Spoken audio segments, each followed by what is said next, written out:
Hola mis queridos hermanos, mis queridos oyentes, continuamos una semana más compartiendo la palabra de Dios. Esta semana tenemos un tema muy interesante, vamos a estar viendo cómo los cristianos muchas veces hacen notar el resultado del pecado de las demás personas y no se están fijando el resultado del pecado de nosotros mismos o de ellos mismos. Vamos a estar compartiendo en el día de hoy la parábola de la higuera estéril que se encuentra allí en Lucas 13 del versículo 6 al 9. Pero antes de entrar en la parábola misma, vamos a entrar en el contexto un poco de por qué Jesús cuenta esta parábola y por qué da esta enseñanza a un grupo de personas muy específicas. Toda esta historia empieza desde el capítulo 13, en donde Jesús está predicando a miles y miles de personas. Y allí se encuentran todo tipo de personas, fariseos, creyentes, no creyentes, los discípulos, en fin, hay un montón de gente. Y cada una de esas personas que se acercan a Jesús vienen con una temática diferente, distinta, y el Señor no evade ninguna de esas temáticas, sino que cada temática presentada, el Señor Jesucristo saca una enseñanza y una aplicabilidad y deja instrucciones para nuestra vida. Y esta parábola no es la excepción. En el capítulo 13, del versículo 1 al 5, se presenta un grupo de personas y le dicen al Señor, ¿viste lo que pasó en Galilea? Que Pilato mezcló la sangre de ellos con los sacrificios. Los sacrificó allí igual que los animales. Dice, estos eran pecadores. ¿Qué pasó con esa gente? Y miren lo que el Señor dice. Vamos a leerlos esos 5 versículos porque realmente no tienen desperdicio. Dice, en este mismo tiempo estaban allí algunos de los que contaban acerca de los galileos cuya sangre Pilato había mezclado con los sacrificios de ellos. Respondiendo Jesús les dijo, ¿pensáis que esos galileos eran más pecadores que todos los galileos porque padecieron tales cosas? Os digo no, antes bien, si no os arrepentéis, todos pereceréis de igualmente. O aquellos 18 sobre los cuales cayó la torre de Siloé y los mató, ¿pensáis que eran más culpables que todos los hombres que habitaban en Jerusalén? Os digo, no, antes bien, si no os arrepentís, todos pereceréis igualmente.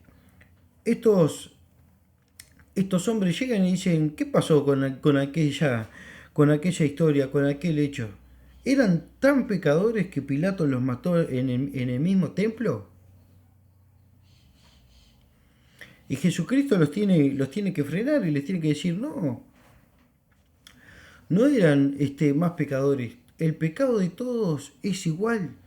Nosotros en la gracia no tenemos escalafones de pecado como estaban en el Antiguo Testamento. El pecado es el mismo. Si robo un lápiz, si robo un banco, si mato a una persona, si miento, el pecado es igual, es la misma gravedad. Lo que es diferente es la consecuencia del pecado. Y los judíos antiguamente decían que si les pasaba algo era porque el pecado de ellos era muy grave, era muy grande.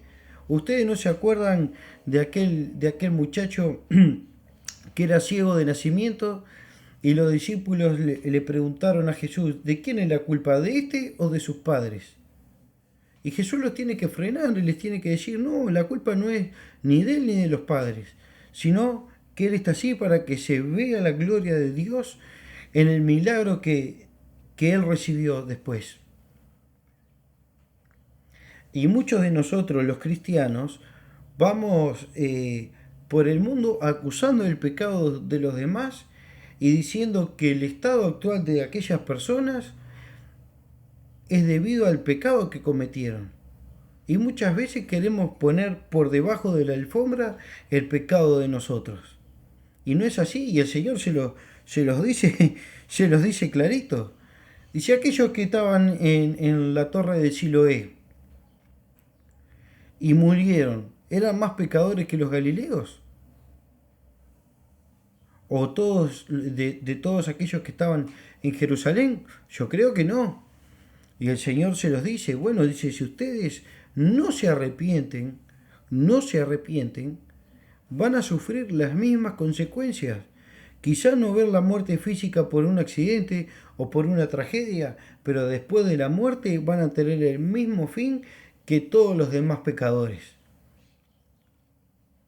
Y el Señor los tiene que frenar, los tiene que confrontar allí y decirle, no, muchachos, dice, cualquiera que tenga pecado y si no se arrepiente va a perecer de la misma manera. O sea que van a ver la muerte y la muerte eterna, ¿verdad? Y el Señor, como Él no anda diciendo palabras sueltas eh, por la vida, Él deja una enseñanza. Él usa una parábola para mostrar una verdad espiritual. Y esa es la parábola que vamos a ver hoy, porque es una parábola de paciencia, una parábola de misericordia, pero también una parábola de responsabilidad. La vida del cristiano se basa en tres cosas básicamente. En la fe cuando uno acepta al Señor Jesucristo y en la fe para creerle a su palabra, la obediencia a su palabra, hacer lo que Él nos manda, y la tercera es la perseverancia. Y nosotros en esta parábola vamos a ver todo ese combo de cosas, de la paciencia que Dios nos tiene, de la intersección del Señor Jesucristo continuamente por nosotros y de nuestra responsabilidad. Dice así desde el versículo 6 en adelante. Dijo también esta parábola. Cuando ustedes estén leyendo y empieza con una frase como esta, ustedes sí o sí no la pueden tomar de una manera aislada, sino que tienen que leer el contexto, qué es lo que pasa anteriormente, y en este caso tenemos que ir hasta el capítulo 12 para ver cómo se viene desarrollando la idea. Ustedes tienen que tener en la mente que hay un montón de personas en aquel lugar. Discípulos, fariseos, estas personas que vienen con preguntas un poco capciosas delante del Señor. Y si ustedes leen la parábola de una manera aislada, no le pueden sacar el fruto que verdaderamente tiene la parábola para nuestras vidas. Entonces ustedes cuando se encuentran con un texto que dice, dijo también esta parábola, bueno, ¿por qué la dijo? ¿Qué es lo que está pasando? ¿Por qué el Señor les recita esta parábola? Dice así, dijo también esta parábola, tenía un hombre una higuera plantada en su viña y vino a buscar fruto en ella y no lo halló. Y dijo al viñador, mira, hace 3 años que vengo a buscar fruto de esta higuera y no lo hallo. Córtala. ¿Para qué inutilizar también la tierra? Él entonces respondiéndole le dijo, Señor, déjala todavía este año hasta que yo cabe alrededor de ella y la abone. Y si da fruto, bien. Y si no, la cortará después. El Señor le suscita esta parábola a esta gente para enseñarle 3 cosas básicamente. La primera es la demanda que Dios tiene continuamente sobre nosotros. Y eso lo vemos en el versículo 6 y 7. Tenía un hombre, ese hombre apunta hacia la figura de Dios, tenía una higuera, no importa la higuera. La higuera en la antigüedad, en el Antiguo Testamento, y aquí representa al pueblo judío. Pero al usar este artículo indeterminante, una higuera, puede ser cualquiera de nosotros, no es alguien en específico, ¿verdad? Es una higuera cualquiera, cualquier persona, cualquiera que sea creyente, que está plantado en el huerto del Señor. El Señor viene a buscar fruto a esa higuera, a ese árbol. Y Dios lo está demandando, miren lo que dicen. Dice, plantada en su viña y vino a buscar fruto en ella y no lo halló. Y dijo al viñador, hace 3 años que vengo a buscar fruto de esta higuera y no lo hallo. No fue el Señor un día, una semana, un mes, no, fue durante 3 años. La higuera demoraba cierto tiempo en dar sus primeros frutos. Y el Señor lo esperó. Lo esperó. Dios esperó que esa higuera diera esos higos, ese fruto. No importaba cuánto, no importaba la cantidad de fruto, pero sí tenía que dar fruto. Y cualquier hombre de negocios que tiene un campo sabe que la tierra hay que utilizarla bien, porque de allí es que se saca el dinero. Y no va a tener Dios alguien en la viña que no puede utilizar, que no puede sacar fruto de ese lugar. No va a tener Dios a alguien plantado en la viña si no puede sacarle algún tipo de fruto. Y esto muestra la paciencia que tiene Dios con cada uno de nosotros. Porque Él no va un año solamente, no va en una etapa de nuestra vida solamente, va en varias etapas de nuestra vida a buscar ese fruto que nosotros tenemos que dar. Y esto el Señor se lo dice a estas personas, porque ellos eran judíos y ellos tenían que demostrar ese fruto de la fe en Dios. Ellos lo tenían que mostrar y sin embargo no lo estaban mostrando. No los estaban mostrando. Estaban preocupados por fijarse cómo les había ido a otras personas en vez de fijarse en cómo les estaba yendo a ellos mismos. Y eso está mal. Nosotros no tenemos que fijarnos el resultado del pecado de los demás, sino que tenemos que centrarnos en el resultado de nuestro pecado. Y que sabemos que si nosotros tenemos ese pecado, no vamos a traer bendición a nuestras vidas. Eso es una realidad. Nosotros tenemos que saberlo a esto. Entonces vemos que Dios demanda un fruto de nosotros. Dios demanda un fruto de nosotros y eso lo tenemos que saber. El segundo punto, vemos que entra en la escena el viñador. El viñador entra en la escena y es la parte de la gracia en nuestra vida. ¿Por qué? Miren lo que dice así, dice el verso 7, dice, el verso 8, perdón. Él entonces respondiendo le dijo, Señor, déjala todavía este año hasta que yo cave alrededor de ella y la abone.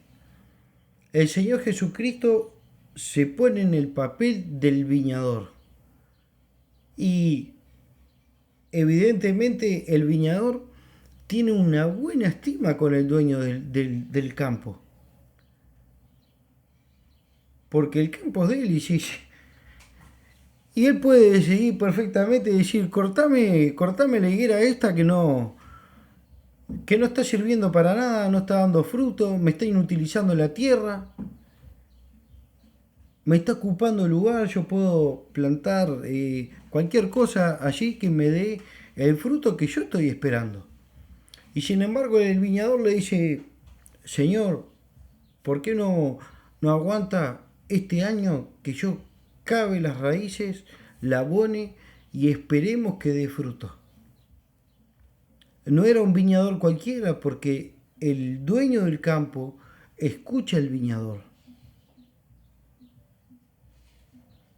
Y nosotros tenemos que saber que Dios escucha al Señor Jesucristo y que Él es ese viñador que intercede por nosotros continuamente.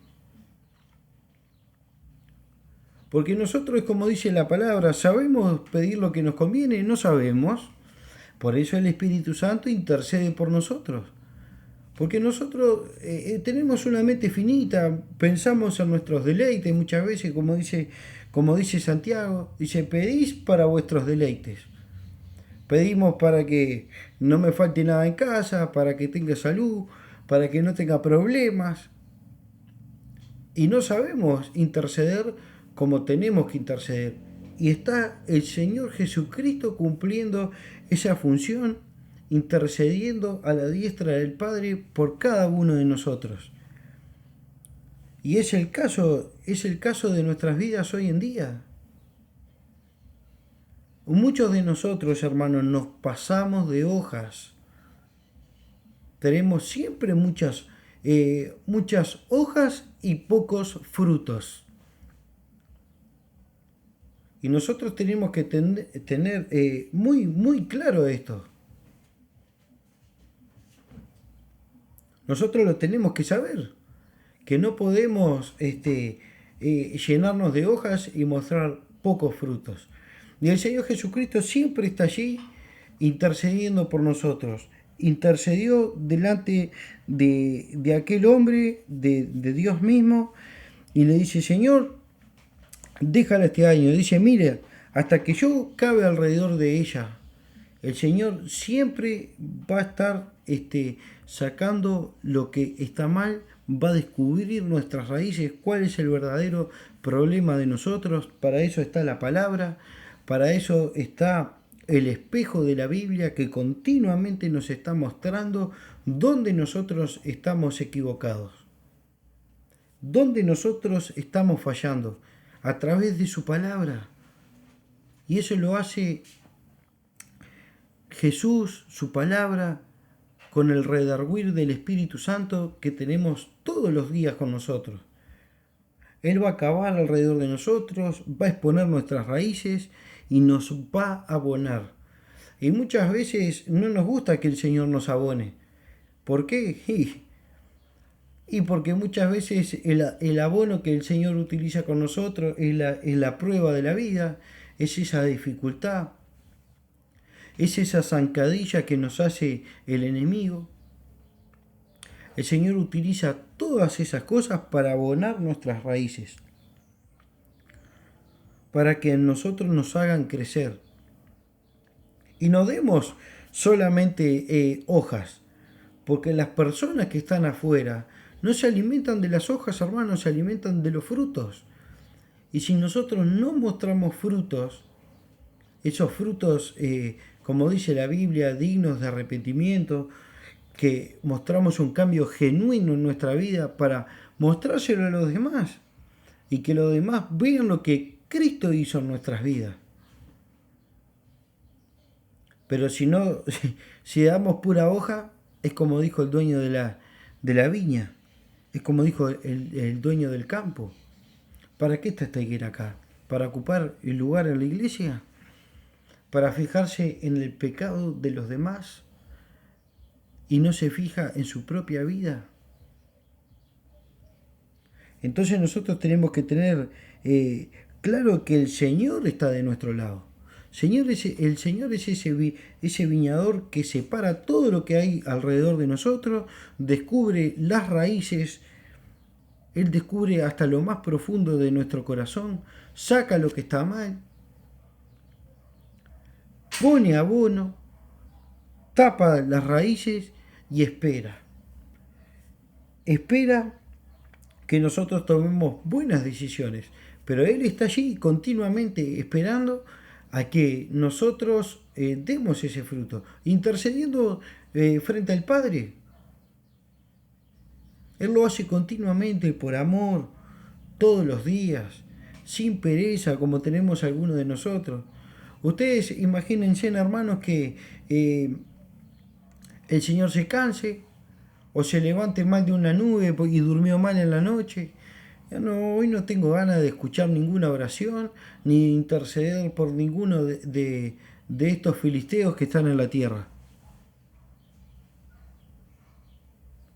¿Ustedes se imaginan cómo sería la vida de nosotros si Jesucristo no intercediera todos los días frente al Padre por cada uno de nosotros? Evidentemente ya teníamos puesta el hacha en nuestras raíces y ya seríamos leña y ya estaríamos fuera de ese campo, de esa viña. Y Jesucristo está ahí todos los días, hermanos, sin cansarse, sin dormirse, sin poner ningún pero. Él está ahí continuamente intercediendo por nosotros. Y esto nos lleva a la última parte, que es la decisión. Miren lo que dice, miren lo que dice el verso 9. Si da fruto, bien, y si no, la cortarás después. Allí hay condiciones de tercera clase. Pueden que dé fruto o puede que no dé fruto. Pero el trabajo ya está hecho. El trabajo del Señor Jesucristo ya lo hizo. Ya nos abonó, ya intercedió frente al Padre, ya nos dio los nutrientes que nosotros necesitamos para nuestra vida. Él nos da la misericordia todos los días, como dice su palabra, que sus misericordias se renuevan cada día. Nosotros tenemos superávit de misericordia, porque Él no nos dio una misericordia una vez y para siempre, sino que la renueva todos los días. Millonarios en misericordia somos. Y no la estamos aprovechando, no la estamos viendo. Jesucristo ya nos abonó y la decisión pasa por nosotros. ¿Cómo vamos a ser nosotros? Ingratos, desagradecidos, que el Señor viene y nos abona y decimos, bueno, está bien. Me está yendo bien en la vida, decimos. Pensamos que nos está yendo bien en la vida porque no tenemos problemas, entre comillas. Hermanos, cuando en la vida del cristiano por mucho tiempo faltan los problemas, es porque Satanás ya nos dio el biberón y nos puso a dormir. Cuidado con eso. Cuidado porque muchas veces Satanás te quita los problemas para que vos estés cómodo y te alejes de Dios. Es como dice aquel proverbio, un proverbio de Asaf, que dice, Señor, no me des poco, así no te maldigo, no reniego de vos, pero tampoco me des mucho, así no me olvido de quién sos vos. Y nosotros muchas veces en nuestra vida es igual. Cuando el Señor decide bendecirnos, nosotros nos olvidamos de Él.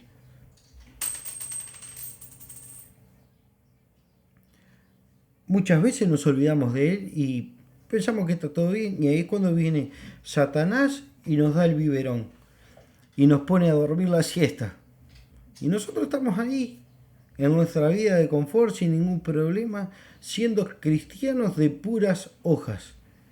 Pero la decisión es de nosotros, como decíamos hace un momento. La vida del cristiano consta de la fe, la obediencia y la perseverancia. Lo más difícil que tiene el cristiano es perseverar hasta el fin. Fe podemos tener, pero ¿a qué me sirve tener la fe si la voy a usar una vez a la semana? ¿O qué me sirve ser obediente si voy a ser obediente una vez a la semana? No, hermanos, tiene que ser constancia, perseverancia, todos los días. Cuando vengan las pruebas, las luchas, las dificultades, permanecer firmes. Y cuando venga la época de la abundancia, también permanecer firmes. José, cuando vino la época de la abundancia, él supo administrar bien esa abundancia. Y permaneció firme en el camino del Señor. Y nosotros tenemos que ser igual. Entonces, si da fruto, bien, nos salvamos. Gloria a Dios, no nos cortan de la viña. Y si no damos fruto, hermano, el Señor dice que le da el permiso al dueño del campo para cortarla. La sentencia del desalojo de la viña la tenemos siempre, igual que tenemos la bendición de poder estar frente a la presencia de Dios todos los días. Eso es algo que no se corta. No se corta. Una es permanente y la otra también. Pero ¿quién toma la decisión? Somos nosotros mismos. Somos nosotros. Si damos fruto, bien, gloria a Dios. El trabajo de Jesucristo dio resultados buenos. Y si no da fruto, el trabajo de Jesucristo fue en vano. Porque Él no murió en la cruz para que vos nos des frutos. Él no murió en la cruz para que vos perezcas fuera de la viña. Él murió en la cruz para darte la salvación, la vida eterna, el gozo, la alegría de todos los días. Para eso murió Jesucristo. Y Él está intercediendo por nosotros, como lo hace siempre. Vamos a seguir nosotros fijándonos en la vereda del frente como hizo esta gente, queriendo ver por qué perecieron esos galileos, o por qué se murieron los de la torre de Siloé. O vamos a examinarnos nosotros un poquitito más y decir, bueno, ¿qué estoy haciendo yo? ¿Estoy dando pura hoja? ¿Estoy menospreciando el sacrificio de Cristo que hizo en la cruz? ¿O estoy autoexaminándome todos los días y viendo qué es lo que hago con mi vida? Es como mencionamos hace unos instantes. Jesucristo no enseña esta parábola porque sí. Él enseña esta parábola para dar una enseñanza y que se grabe en el corazón de aquella gente y que se grabe en nuestros corazones también. Que nosotros podamos decir, che, la verdad que estoy en un lugar de privilegio. Los judíos tenían un lugar de privilegio. Ellos eran el olivo original, como dice la palabra. Ellos tenían la ley, ellos tenían los mandamientos, ellos tenían, en este caso, a Jesucristo mismo caminando con ellos. Y no lo estaban aprovechando. Se llenaban la boca como se llenaban esos fariseos en la plaza, predicando y llevando gente. Pero después cerraban la puerta de su casa y eran lo peor de la sociedad. Nosotros no fuimos llamados a eso. Fuimos llamados para hacer higueras con higos grandes, para que todo aquel que no conoce a Cristo pueda ver esos frutos, y que antes éramos una higuera seca y estéril. Eso era lo que yo tenía para compartir con ustedes. Vamos a orar para que esta palabra pueda hacer eco en nuestros corazones, Señor. Te damos gracias, Padre, por esta oportunidad, Señor, que tú me das de compartir tu palabra. Te doy gracias por la oportunidad, Señor, que tú me das de llevarle este fragmento de tu palabra a todos aquellos que nos están viendo y nos están escuchando. Señor, te damos gracias por todas las cosas, Señor. Bendice a cada uno de los que están del otro lado, allí escuchando esta prédica. Y si les fue de bendición, que puedan compartirlo, Señor, que puedan hacérsela llegar a otros hermanos. Señor, te damos gracias por cada uno de ellos, Señor, los bendecimos. Esperemos que no sean solamente hojas, esperemos que no seamos solamente hojas, sino que seamos esas higueras que lleven frutos y frutos buenos, Señor, para alimentar a todos aquellos que no te conocen. Señor, te damos gracias por todo, en el nombre de Jesús. Amén. Señor, te damos gracias por todo, por este espacio. Y bueno, si es de bendición, les pido que lo compartan, que lo estén llevando a otros hermanos para que le pueda ser de bendición. Le doy gracias por todos y nos vemos la semana que viene.